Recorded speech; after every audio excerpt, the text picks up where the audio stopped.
Alors ça faisait longtemps que je m'étais pas réintéressé à la méditation un peu assise. Je travaille beaucoup debout parce qu'au moins on a un travail qui est consistant sur le corps, sur la posture, les jambes notamment prennent cher. Dans le travail assis, ce que j'ai récemment relu et redécouvert avec grand plaisir dans le livre de Dr. Wong, on travaille souvent sur l'esprit hein, dans la méditation et on concentre son attention sur le troisième œil ici, hein, qui permet de, en louchant hein, vers le haut ici, hein, de canaliser ses pensées et son esprit. À l'inverse, le travail ici sur le bout du nez, c'est-à-dire que quand, au lieu de loucher vers le haut ici pour avoir mon esprit, mais de loucher vers le bas sur le bout du nez, je me retrouve à avoir un travail intéressant sur les émotions.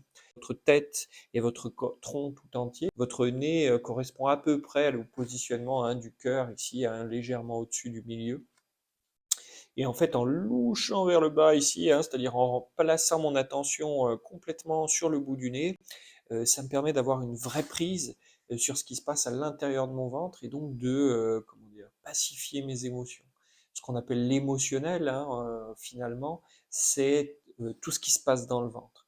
Et vous voyez, beaucoup d'expressions populaires hein, qui vont dans ce sens. Vous savez, avoir les reins solides, avoir une sensation dans les gut feeling, on dit en anglais aussi. Je pense que vraiment, c'est important de pouvoir avoir une prise le deuxième cerveau du corps, donc il y a 100 fois moins de neurones que dans la tête, mais il y a l'équivalent d'un cerveau de chat dans le ventre. Hein. Donc on est capable d'avoir une vraie transformation de ces émotions, simplement en prenant soin ici hein, de placer mon attention en un point relativement fixe au bout de mon nez et de prendre en considération toutes les sensations que j'ai dans le ventre.